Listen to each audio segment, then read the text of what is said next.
Bienvenue à toutes et à tous sur Africa 24. Le président de l'Union des Comores et président en exercice de l'Union africaine est notre invité dans cette édition de l'interview. Il s'exprime sur la transformation des chaînes de valeur en Afrique et les enjeux du plan Comores émergent. Son Excellence Azali Assoumani, merci d'avoir accepté notre invitation. C'est moi qui vous remercie. Merci beaucoup à vous. Vous avez pris part à la conférence portant sur l'accélération de la transformation économique en Afrique lors de l'édition 2023 du Forum Africa Investment Forum. Quel regard portez-vous sur le développement des investissements en Afrique face à la conjoncture mondiale actuelle? Permettez-moi de remercier le roi Mohamed VI et le gouvernement, le peuple marocain pour toutes les dispositions qu'ils ont prises pour faciliter le travail qu'on a fait aujourd'hui, qui va continuer. Donc, on le remercie infiniment. Bon, c'est pas la première fois. On sait que le Maroc, c'est un grand pilier de l'Afrique. Donc, le Mohamed VI, il a hérité, il a son d'affaires autant. Donc, nous tenons très sincèrement à remercier. En 2018, nous avons tenu un sommet de l'Union africaine au Niger, dont on a parlé de l'industrialisation de l'Afrique. Donc, je pense que ce sommet vient en point nommé par rapport à la continuité. Parce qu'effectivement, c'était en 2018, on en a parlé, mais Covid s'est invité, il a tout plombé. Et je pense que c'est le moment effectivement de relancer cette problématique de la transformation, les chaînes de valeur. Donc, on en a tellement parlé, puisque tout le monde en est convaincu, même nos détracteurs, même nos anciens, on ne peut pas appeler colons, bon, nos anciens colons, que l'Afrique dispose de potentialités extraordinaires dans tous les domaines et que tout le monde a gagné à ce que l'industrialisation se fait en Afrique avant d'exporter les produits. Donc, cette transformation des chaînes de valeur, ça veut dire quoi? C'est essentiellement, sans être économiste, c'est que l'industriel, l'opérateur économique européen, asiatique, qui vient investir en Afrique. Donc, effectivement, on a une valeur ajoutée. Lui, qu'est-ce qu'il a gagné? Il a gagné parce que il trouve les produits sur place et nous, on fait au mieux pour qu'il y ait une main-d'œuvre qualifiée qui va leur coûter moins cher. Donc, le produit qu'il va faire ici en Afrique, avec nous, tout le monde a gagné. Lui, il gagne parce que si on exporte en Europe, on connaît la main-d'œuvre, comment et tous les trucs qui se posent dans la transformation. Eux, ils ont à gagner parce qu'en Afrique, on va faire en sorte qu'effectivement, qu'il y ait des coûts quand même très raisonnables avec ces main-d'œuvre. Et là, le produit fini qui va être exporté, tout le monde va en gagner. Et là aussi, en Afrique, maintenant, nous avons un marché à consommer. C'est-à-dire, avant d'exporter, on va consommer. Parce qu'on est 1,2 milliard. D'ici 2050, on sera 2 milliards. Donc, l'opérateur étranger qui a produit ici, il a tout à gagner parce qu'il a déjà un marché local. Donc, peut-être quand il va exporter vers l'Europe et l'Asie, mais ici, il a le marché qui peut. Et nous aussi, ça peut nous prémunir des famines, des pénuries. Donc, tout le monde a gagné. Donc, le sommet d'aujourd'hui, c'est quand même très important. Donc, on en a parlé. Bon, on était à Kenya, mais là, on parlait aussi du climat. Mais c'est dans le même domaine parce que le climat, il y a des investissements à faire en matière d'énergie en Afrique, de l'énergie renouvelable. Donc, ça rentre dans ce domaine de la chaîne de valeur. Donc, on a bien parlé aussi. Je remercie la BAD pour son investissement, surtout le directeur Adesina qui fait un travail remarquable de ce côté-là. Donc, on a bien discuté que la BAD, qui a été primée comme parmi les meilleures banques du monde, c'est la fierté de l'Afrique et que la BAD aussi a démontré qu'elle est prête à accompagner l'Afrique dans ce cadre d'investissement et dans ces objectifs que nous avons fixés dessus 2063. Donc, la BAD est prête à nous accompagner. De ce côté-là, on remercie beaucoup. On va insister encore sur la transformation industrielle de l'Afrique. L'agenda 2063 de l'Union africaine vise à accélérer l'industrialisation de l'Afrique dans le but d'accroître la part du continent dans la valeur ajoutée manufacturière mondiale d'environ 1,5% actuellement à 7% d'ici 2030. Comment accélérer la transformation industrielle de l'Afrique? On en revient. Et que peut tirer comme profit les communautés locales et l'environnement? Bon, d'abord, de ce côté-là, vous avez parfaitement raison. On doit accélérer ça. Il y a un problème, effectivement, qui se pose, qui est réel, c'est le problème géopolitique. hein, l'insécurité, l'extrémisme, le terrorisme et même les changements anticonstitutionnels. Mais pardon, ceci dit, on ne va pas arrêter de travailler en attendant que résout le problème. Donc ça veut dire que nous avons deux fronts. Sur le front de lutter contre ces méfaits qui peuvent nuire à l'industrialisation et comment convaincre ces industriels de venir pour essayer d'accélérer le processus. Donc, effectivement, on n'a plus tellement de retard, comme on a dit. Donc, on a fait cet objectif d'ici 2063, 2030, 2063, des étapes à franchir.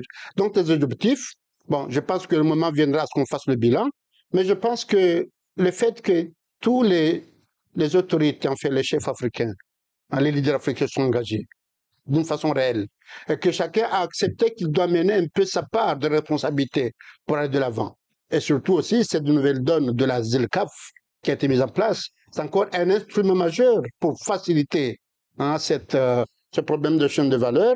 Donc je pense que ce qu'on constate dans l'engouement et dans l'investissement de tous les chefs africains, mais maintenant c'est à nous de leur amener, de leur encourager à aller de l'avant. Moi, en tant que président de l'Union africaine, effectivement, ces gens-là, je tourne pour essayer de convaincre les gens de comprendre que c'est une réalité intrinsèque.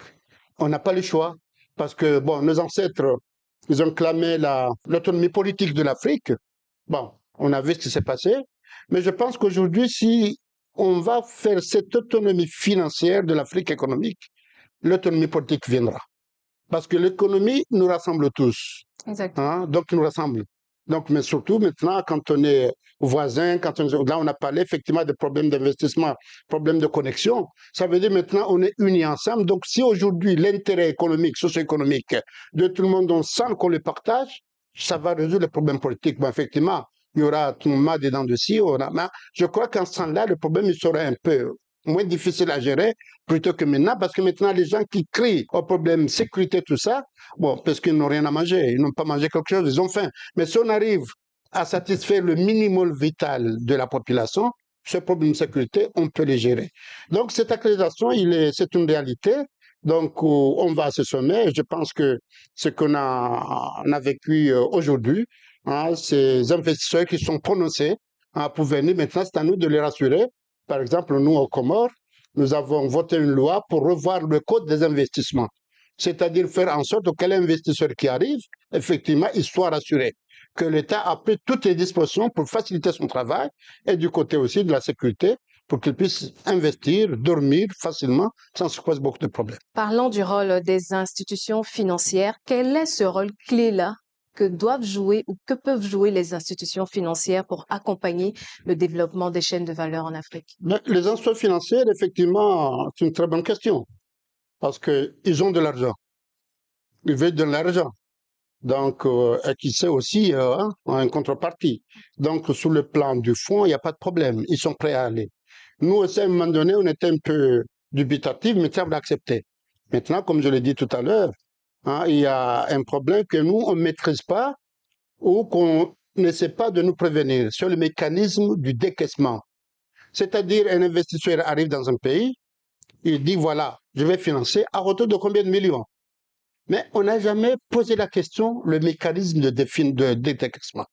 Lorsqu'on signe le projet, ça va durer 4 ans, 5 ans, mais il y a un mécanisme qui ne s'adapte pas à l'environnement, au contexte environnemental, qui fait qu'effectivement, un projet qui a signé pour 5 ans, on passe les 4 ans sans pouvoir débloquer le député. Et c'est pourquoi, avec ces investisseurs, avec ces banques, on doit se mettre d'accord de voir comment, avec la mutation qui va maintenant, comment adapter au système actuel pour que le décaissement puisse être facile et facilité, qu'on puisse aller là-bas et qu'on aille aux résultats escomptés par rapport à ces projets et surtout l'engouement qu'on a donné à la population, qu'ils ne soient pas déçus. Concernant le Comore, quel regard portez-vous sur les investissements étrangers par rapport au plan Comore émergent? Tout à l'heure, avec une société qui est basée au Kenya, je vais dire que j'étais un peu jaloux. Hein, parce qu'au Kenya et Comores, c'est moins de 2 heures de temps, et que nous, effectivement, on manque d'investisseurs, alors qu'on a des potentialités. C'est vrai, en matière de surface, donc la surface est réduite, mais on a quand même des opportunités qui fassent en sorte que les investisseurs qui s'investissent au Comores, il y a des domaines qu'on a définis, ne seront pas déçus, et ça, les domaines qui sont définis par le plan commun émergent, qu'on a définis d'ici 2030. Donc, on a défini des projets phares, des projets structurants. Et là, on est en train de vendre ces projets au niveau des investisseurs, au niveau des banques, au niveau des opérateurs pour venir investir à Moroni. Donc, effectivement, au Kenya, Tanzanie, c'est des pays voisins. Il y a des investisseurs, des opérateurs économiques là-bas. C'est à nous d'aller les convaincre pour venir effectivement investir à Moroni. Donc là, on fait cet effort-là. Donc, on pense qu'on va être écouté, mais bon, ça a bien commencé, hein, puisque, comme je l'ai dit, la Banque mondiale nous a hissé des pays les moins avancés aux pays à revenu intermédiaire. Bon, pour nous, c'est un encouragement. Nous avons signé un projet avec le Fonds monétaire international, FEC. C'est encore un encouragement. Donc, ça peut encourager les autres partenaires pour voir que c'est un pays qui est dans la bonne voie. Il y a beaucoup à faire, de toute façon, hein, sans prétention aucune. On n'est pas encore arrivé. Mais ça prouve qu'aujourd'hui, la confiance que la Banque mondiale, le FMI nous a donnée, ça prouve que nous, on a une gestion qui peut maintenant de faire confiance aux opérateurs pour venir. Donc, que ce soit l'agriculture, que ce soit la pêche, que ce soit le tourisme, que ce soit les énergies renouvelables. Le soleil, on a le soleil. On a la géothermie. Donc, on a tout un tas de potentialités.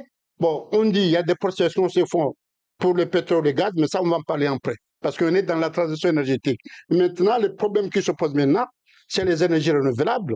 Et nous, très sincèrement, les potentialités que nous avons, non seulement on est à même de satisfaire aux besoins comoriens, mais pourquoi ne pas exporter à nos pays voisins? Ça, c'est du possible.